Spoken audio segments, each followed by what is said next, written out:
Hi, everybody. Welcome to the chair with James. Going to do a week one recap of the NFL games that went on opening week and a preview of week two predictions. Real quick here. It's hot as hell outside. Anyway, Thursday, September 10th, started off with Houston playing the champions, the Chiefs, and Houston uh, got first. Got the first score, but then the Chiefs just scored 24 unanswered. It was just a basic replay of what happened in the divisional round last year against Houston. And the Chiefs ended up winning 34-20. That was pretty easy with that one. This game shocked me. Now, the first game I have here on Sunday, September 13th, was Philadelphia and Washington. Philadelphia led 17-0, but Washington came back and won the game 27-17. And right away, there's questions in Washington. Um, how could this have happened? How could this? How can we not let it happen again? I think that's what the Philly fans are thinking about as they have their first home game coming up. Miami went to New England. Usually, this would be an easy win for the Patriots. It's one you mark W, and it was, but it wasn't as easy as Cam made his debut. He looked okay. He didn't have great numbers out there, but they ended up winning 21-11. Green Bay went to Minnesota. Now, this was a pretty much blowout, and then Minnesota started to score points. But Aaron Rodgers looked awesome. The running game with Aaron Jones looked awesome. And the Packers ended up winning 43-34 in Minnesota. So they took care of the divisional business right away. Colts and the Jaguars. This was a game that had fans in the stands. And, it was odd to see. But then again, it was the same amount of people that would have been at a Jags game anyway, honestly. Colts led early. Then the Jaguars came back. Phillip Rivers threw two picks. It's funny, the picks he throws mean so much more than the touchdowns he throws. It's just the timing of those interceptions. It's just mind-boggling how many times he did that with the Chargers, and now week one already with the Colts. Chicago went to Detroit. This game, you couldn't even understand it. Detroit led most of the way until the fourth quarter, and then Chicago came back, and they ended up winning. Trubisky looked pretty good, but hold on just yet. Wait till they play the Packers and the Vikings. DeAndre Swift had this easy touchdown catch, the rookie, after having a touchdown in the game. Dropped it. And final play was an incomplete pass, knocked away. And the Lions ended up losing, and the Bears ended up winning. The Las Vegas Raiders started their campaign against the Carolina Panthers. There'll be more on that for sure when I get on the Raider preview and the look back. And this was a seesaw back and forth game. It ended up being, hey, the Raiders scored more points than the Panthers, and Panthers ran out of downs and times. So it was great that the defense came up clutch, but to even allow that many points, you won't win many games like that, of course. But with opening day, I guess you can expect whatever, and just good to come out with a win, I guess. But Jacobs with 3 touchdowns. Carr looked okay. Just the defense has to get better. We'll talk more about that on the next video for sure. The Jets went to Buffalo, and you kind of knew what was going to happen. It wasn't going to be a pretty game, and it wasn't. But Josh Allen, other from the mistakes he had, did okay. They end up winning 27-17. Le'Veon Bell got hurt in the game, and he's out multiple weeks now with a hamstring. And you just wonder if he stayed in Pittsburgh and he can go through his rap career and the holdout, where his career would be right now. So, it's just, I don't know. With Le'Veon Bell, it's just mind-boggling sometimes what advice you get and then the outcome. Cleveland went to Baltimore and just got punished, 38-6. Lamar Jackson did well with Andrews catching passes, and Baker Mayfield did not do well at all. Nick Chubb was probably the only bright spot in the game for Cleveland. That's pretty much it, honestly. Seattle, shout out to Todd's Seahawks. They went to Atlanta, and it was 14-12, and then the Seahawks ran away with it, 38-25, and Russell Wilson again looking like a solid quarterback that he is, an MVP candidate. Even Belichick gave him some praise as they go into a Sunday night game with the Patriots. But it's just funny to me that Russell's never been MVP. It just seems like he should be. And maybe this is the year, who knows, for Wilson. The Chargers went to Cincinnati, and this was a back-and-forth game. Field goals galore. If you love field goals, this was a game for you. Joe Burrow did pretty well. You can't fault him for much, maybe except, just that pitch that went to Melvin Ingram, the other team.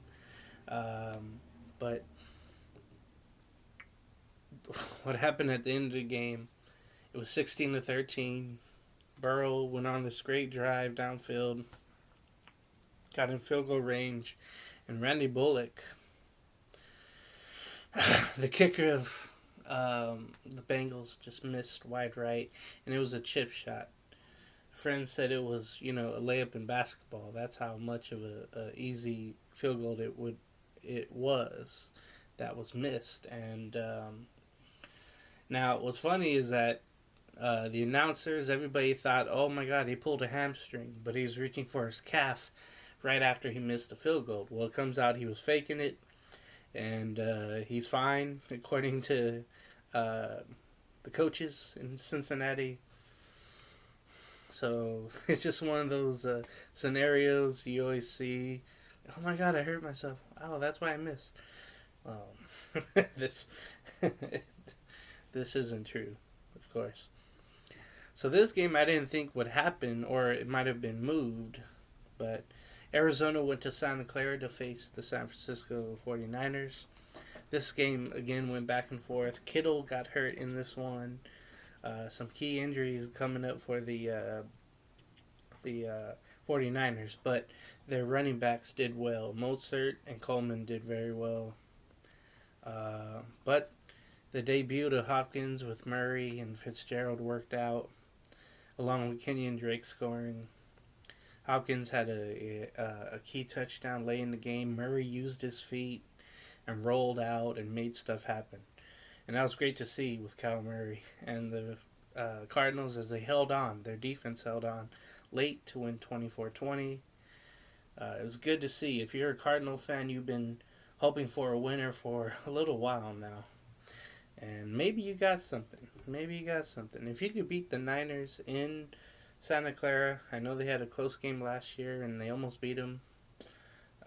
But maybe, this is a stepping stone, and Hopkins is part of this, of course. Now, the big game late was Bucks and the Saints. It was Brady against Breeze for the first time as division rivals. Well, the final score was 34-23, but it wasn't that close at all. When you get teams like this together, and it's almost like a dream team when you think about it. Jones Jr., Fournette, the other running back, and then you have Evans, you have Godwin, you have O.J. Howard and Gronk, and Brady. That's a magical offense. Fantasy people going wild about that. Well, it showed that you're going to need time to get it together. And there were some mistakes made, and the defense couldn't stop the Saints' Kamara. Now, the Saints have some issues coming up because Michael Thomas is hurt. He'll be out several weeks, which really hurts the Saints right there. It just I was thinking about this earlier this morning. I said, when Breeze went out, Teddy Bridgewater went in and helped out the Saints. Who's gonna help the Saints because Thomas got hurt now? Will it be Sanders? Will it be another receiver that we don't know of coming on in and making plays happen? Well, they got to find someone to do that, or rely more on Cook, their tight end. But that'd be interesting to see as the Saints move on from this. The Sunday night game was Dallas and the Rams. The Rams opening up their new stadium, SoFi Stadium in Inglewood. And for LA, they held on late. Cowboys made some key mistakes. It's funny. The games always come out, and there's always some mistakes happening that either could have been prevented or shouldn't have been done, I guess.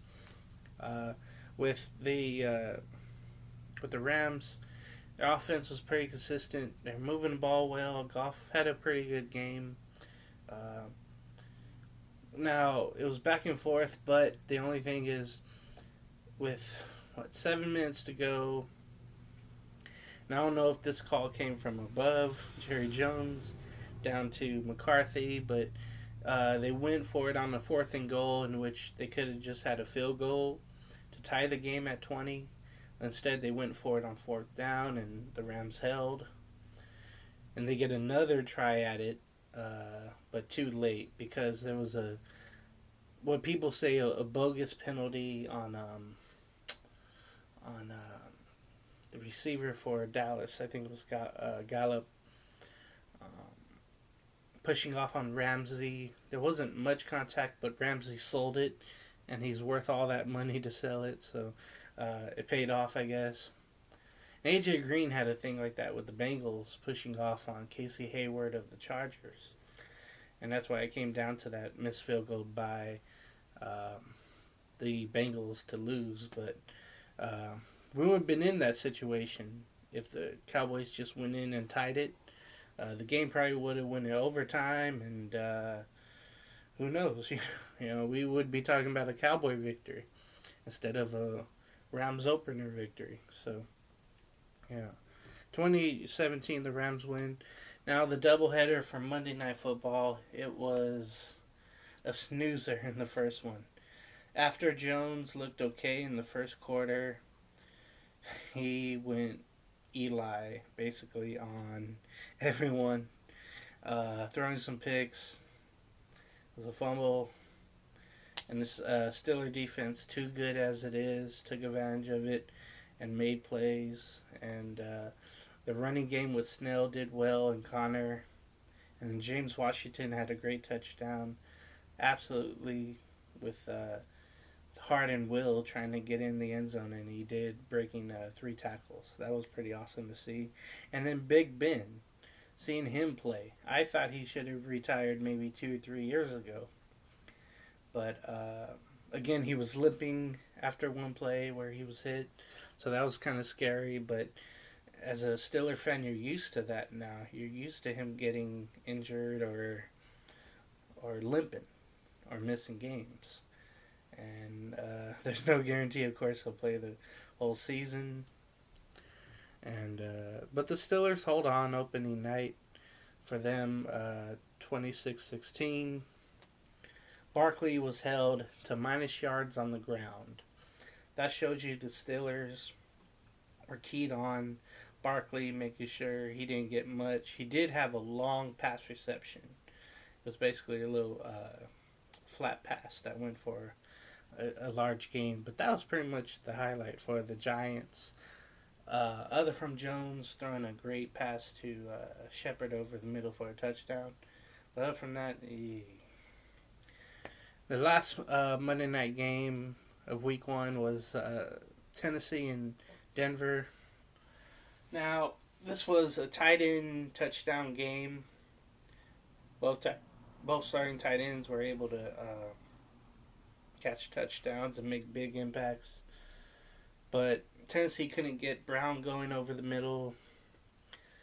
Derrick Henry didn't have, one of his great games, but that's because even without Von Miller, the Bronco defense is still pretty good. They're going to be okay on that front. They have people there. They have good people there. The story, of course, was the field goal kicker Stephen Gostkowski for the Tennessee Titans. He missed 3 field goals and he got 1 blocked, but he ended up kicking the winning field goal to have the Titans win 16-13. As far as I know right now, he is on the roster, but I know they're looking for replacements, and it's just a sad thing to see. He got injured last year, and the Patriots cut him. Seems like the Patriots always know when to cut people at the right time in players' careers. Look at Brady. They didn't cut him, but he didn't want to come back anyway, and they thought he was slipping, and you saw how he did Week 1 against the Saints. But that's the way it went. Drew Lock. There were so many times he was pinned back on drives where he had to go, 80, 70 plus yards and a little amount of time to try to score games. And that didn't happen for him. And it's just a tough situation to be put in because Lindsey didn't do well and Gordon, he had little glimpses there. I think he scored a touchdown, but Denver's got to get the running game going, and then that will allow Jeudy to get the catches he wants, and then get the other receivers and Noah Fant involved. So that was Week 1. Week 2 started off Thursday, September 17th. It was, by all counts, I didn't watch it. I was at work, and I was thinking, we're going to have a horrible game. If they want to get people watching Thursday Night Football, they better get some good matchups. Not this crap. I know it's early in the season, but these are 2 teams that I don't think I want to watch. If Charles Barkley was here, I think he would say you could put it on a DVD and I still wouldn't watch. The final score ended up being 35-30. The running game, I'll take the good part here of the Browns. The running game did pretty well with Chubb and Hunt. I had a friend, say, hey, those 2 in the backfield are looking very good, complementing one another and running. So, you got something there.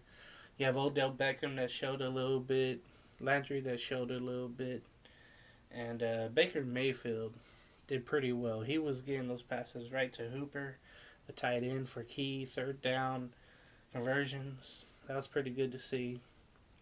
Their defense, though, allowed a good amount of yards for Joe Burrow, the rookie, as he was out there passing very well, trying to lead the Bengals back.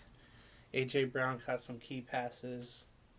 Boyd had a pretty good game, but Mixon didn't do as much, and that could have been the key in the game, as this would have been a game the Browns could have lost if they didn't score those points, if they didn't get those key first downs by running the ball. So the Browns ended up winning. They go to 1-1. The Bengals go to 0-2. So let's get down to the predictions. I'm going to do this real quick. Jacksonville goes to Tennessee. It's Tennessee's home opener. Both teams 1-0. The Jacks. let's just say they got lucky last week, coming back and having to face Phillip Rivers and what he uh, can do best is throw picks. And I mean, defense was ready for it.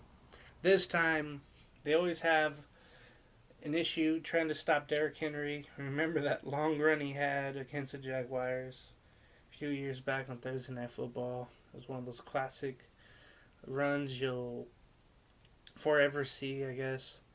Um, yeah, I'm gonna give this game to Tennessee.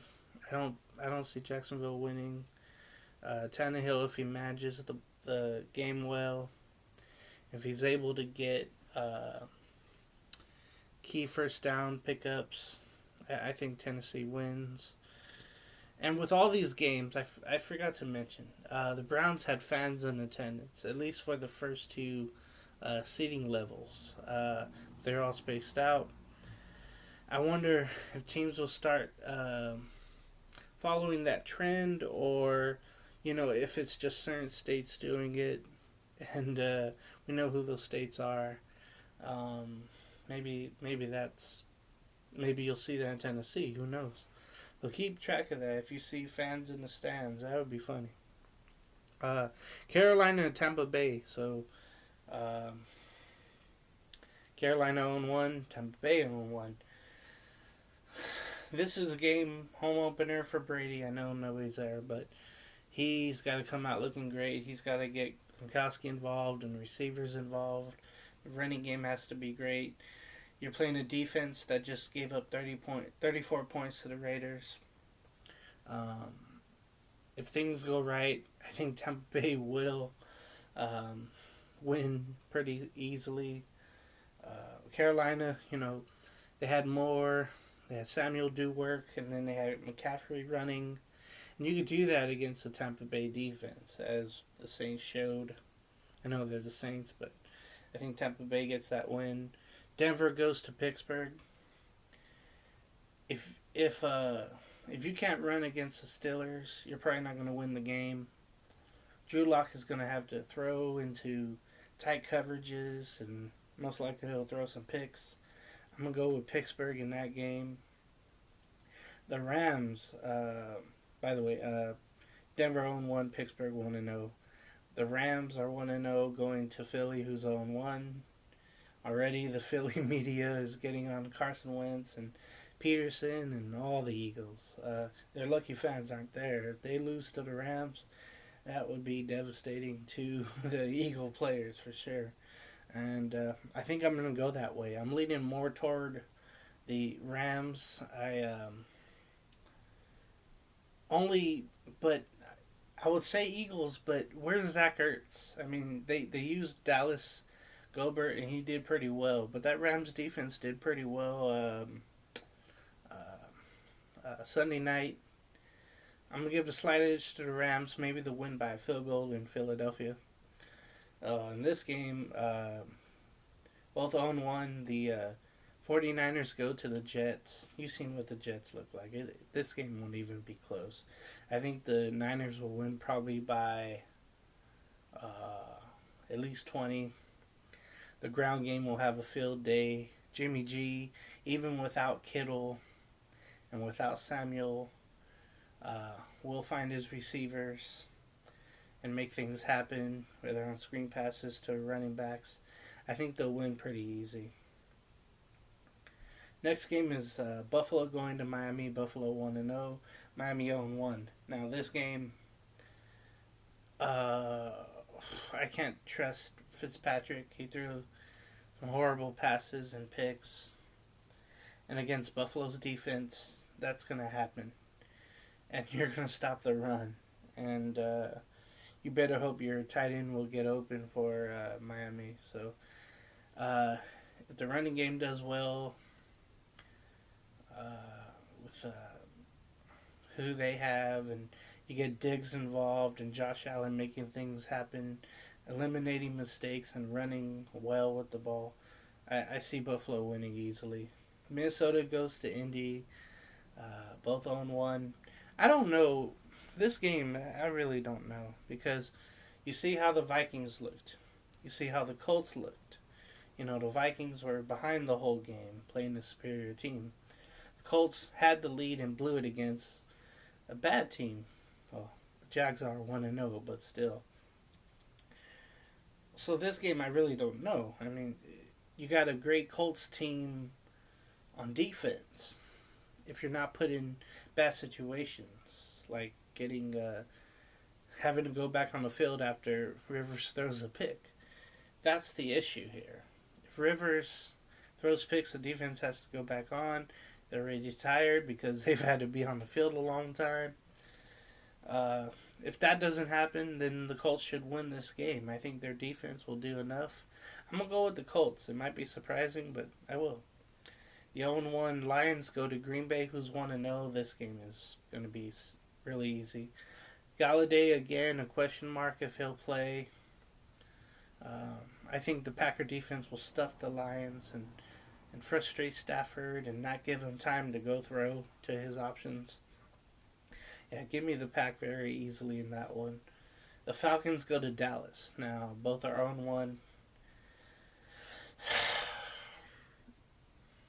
Now, Cowboys, they had some key injuries, and this might lead the Falcons not to a victory, but make it a real close game.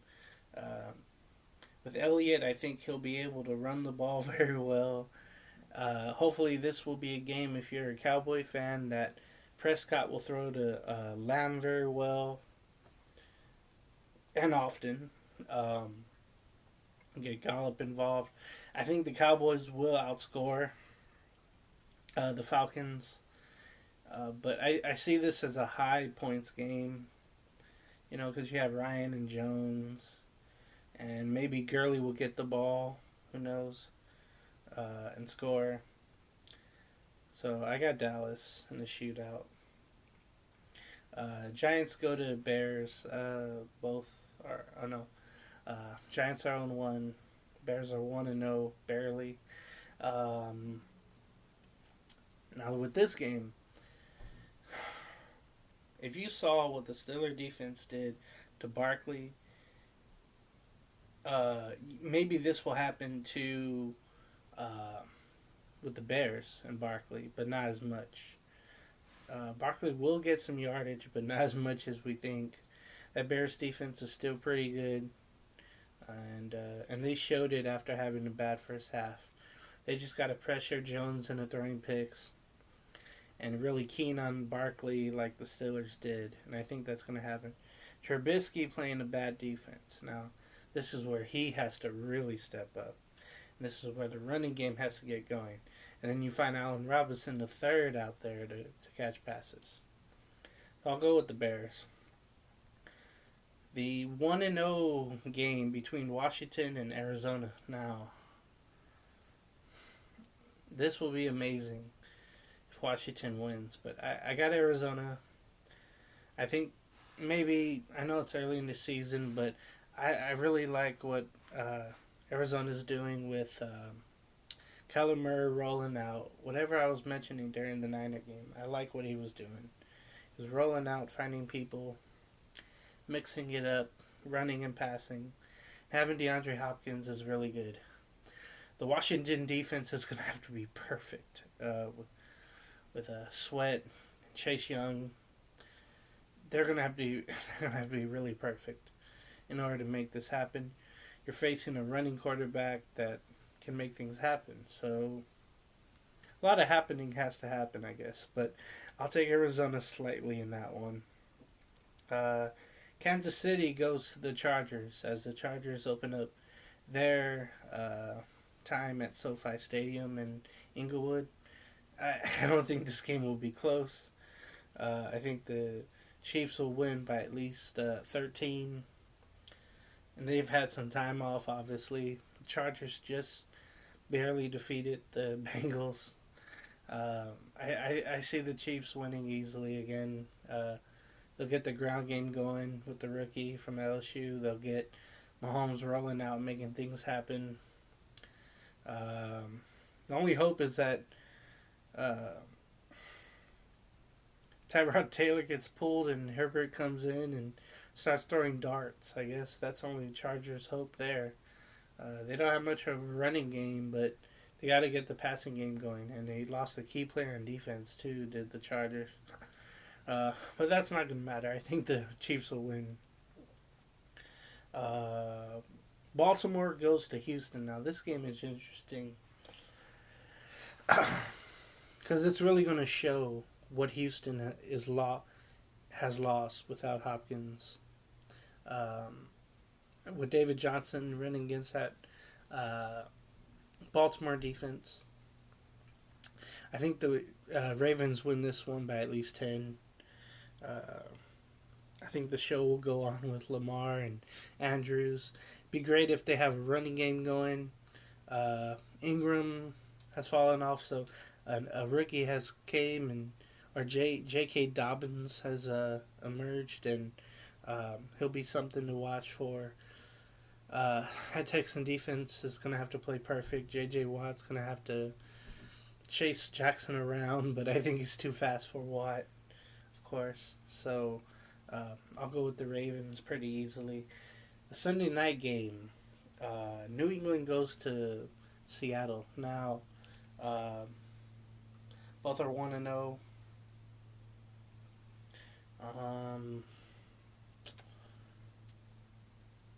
With this game, I don't know.